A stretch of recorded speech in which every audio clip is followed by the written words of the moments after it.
Hi. Welcome back to the personal finance advice coaching kind of ish. So I'm still with Solomon for the second part of the video, and we're still gonna talk about five extra questions I put together to ask him. Yeah. So the sixth one, we'll go on straight to the point, would be how can one approach debt management and make informed decisions about loans and credit cards? So what do you think that people should do in order to make like informed decisions? What do you think? Yeah, if you are taking debt, you should not take unnecessary debt. Like you now take debt to probably buy a phone when you already have a phone. But you in your earlier video you advised that to Yeah, build credit, you can take a phone. You give that as an example. yeah. So That's probably if you have from the first I told you for you to save you have to have income. You know, mhm. you, everybody needs luxury. So in that case, probably you don't have a phone or your phone gets spoiled, yeah, then. But on the cases of for you to take unnecessary debt to do um, buy luxury things, it's a when you cannot burden. afford it, Yeah, I it's a mean, burden on you. So you have to watch your current financial status, you yeah, know, and then so if you are taking debt, probably it's for an investment purposes, yeah, you know, yeah, you cannot take debt to now get liability, something that you will now be spending true, on.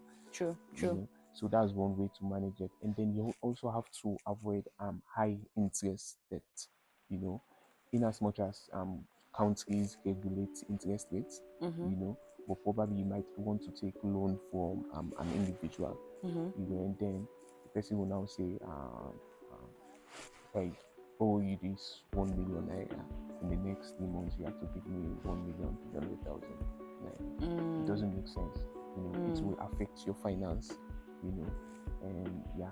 So that's the other thing. So talking about credit card, yeah. it's very vital for you to have credit card, to build your credit score. It's very good, if you have a credit card to build your credit score. So the credit card limit can be probably £200, £300, and you have to make sure you use that £200 for the month and then pay back. You know, the interest is small, and it will also help building your credit score. Yeah. All right, that's fine. So what do you think or the essence of financial literacy education?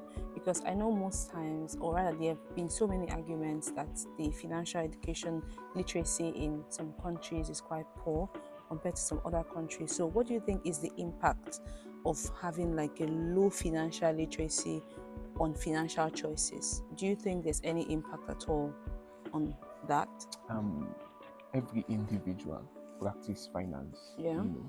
like just what you said, personal finance, even to institutions, they practice, that's why you found out institutions have finance departments because they engage in investment activities. So they have to evaluate that investment and see whether the investment is profitable and the risks, whether the risks, outweigh the profit.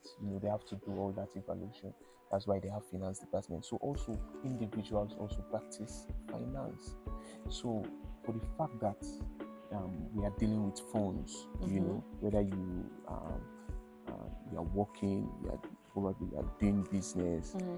So if you don't have the finance knowledge, at the end of the day, you have constraint in managing your funds. So finance is something that everybody, Should know on about. earth So do you should be think, so knowledgeable. at what stage, for example, I went through primary school, I went through secondary school. I don't know if this maybe it is different for other viewers seeing this. I've never been taught finance at all. And the only time that I've perhaps studied finance was just for my master's degree program. I did international business finance and it was so new to me. And I'm like, what is going on here? Although I really enjoyed it because it was very different from my background, like what I knew. So do you see that there's a shortage when it comes to to schools, like secondary schools? Like, is there a need for secondary school students to know, especially in low income countries? Because I think in advanced countries where perhaps finance might not be really in the curriculum, but their parents are more financially abreast of what's happening in the economy. But this would be like very distinct from people that from low income economics, someone from a secondary school that it's a very rural school and they don't really know that much. So do you think there's an essence of it in the school curriculum? Yeah. Even with the exception of schools, even homes, Mm-hmm. as parents, you have Yeah, to, teach your children about finance. true. In Sierra Leone, we have what we call catch box, Mm-hmm. in our local language. So it's like a box, Yeah. wherein it have like a just a small hole Mm-hmm. where you now Oh, inject okay, the okay. money. We call it. People are quite tush in Sierra Leone. We call it kolo. I don't know any of our Nigerians seen this video. You know kolo, how we put money into kolo. That's it. Yeah, I think they call it piggy bank. yeah. Okay, more tusha people call it piggy bank, Yeah, so and they call it catch box. yeah, in Sierra Leone we call it catch box. Yeah. So children in Sierra Leone do have that box. So even if your parents give you lunch for the day Yeah. for you to go to school, Mm-hmm. you now keep some of that money at the end of the year, like December. You now open the cash box, use that money to Yeah. get clothes, True, Christmas true, clothes, true. etc. So finance is something that not only schools, parents should also teach their children how to manage money. How to manage So once money. they have that discipline, at the end of the day, they will not have financial constraint when they go. You have people that are receiving high salary, but still they have, lots of problems, because they put their money in things that are not necessary and they don't have plan. So you have to schedule yourself, at the end of the month, you know exactly where you should allocate your money. This Yeah. going for savings. So any unexpected thing that come during that month have to wait. Have to wait. You have to have that Yeah. discipline, And prioritize. So, I know the one that yeah. will wait, the one that would be shifted onto the next month, and the one you have to solve like immediately. So going on to the 8th question. So what would you say is the role of tech in personal finance, especially using like budgeting apps and investment platforms? So what role? I think you've also kind of stretched on that point earlier in our earlier conversation, but just buttress on it, the role of tech in personal finance. Like, are there particular apps that they should join, or what's the role exactly of technology in personal finance and investing platforms? Yeah, it's very good, to we have different apps that you can download from Play Store or Apple Store. That it will help you to manage your finance. Even all these banks that we have, if you download their app, they will teach you on how to They would even manage. ask you, they'll be sending Yeah. you prompts if you Yeah. want to Yeah. manage your finance. They even have Yeah. like seminars and webinars, so look out for that. Yeah, so those apps will help you, like if you have spent above the limits that you should spend with regards to your income, probably you might not have the knowledge to see that you have overspent.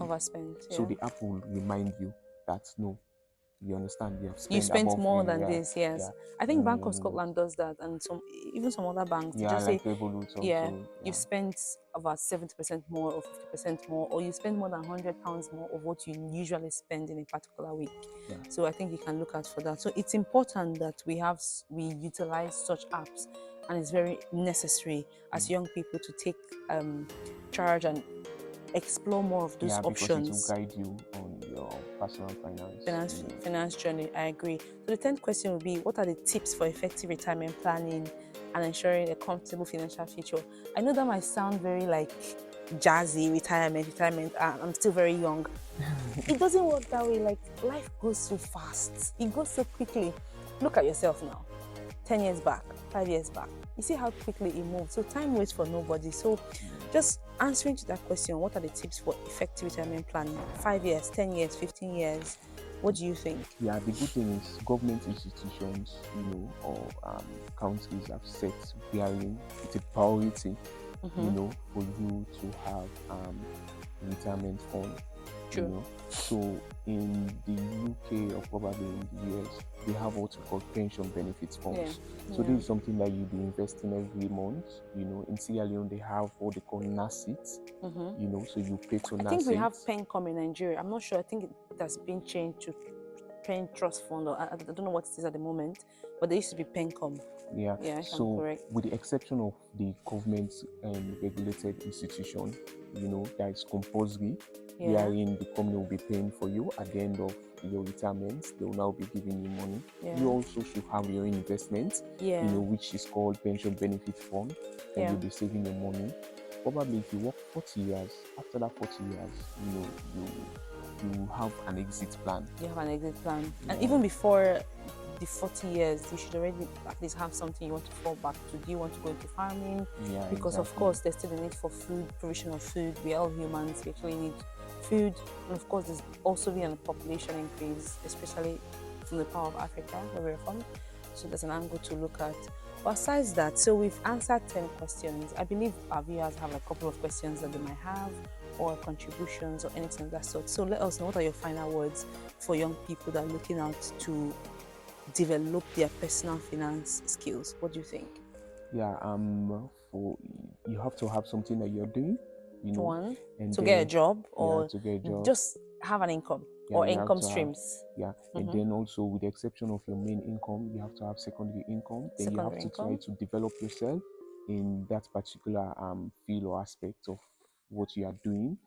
So you should be having savings, and you have to set targets. I need to achieve I'm taking this notes. I'm for this taking notes. particular from now to in the next 6 months, I need to achieve this.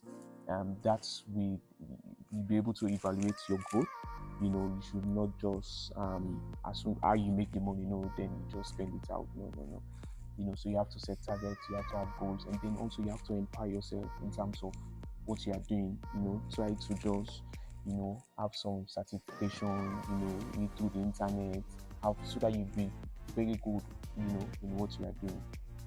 Yeah. Absolutely, guys. Like, I've learned so much just from having this conversation with Solomon today.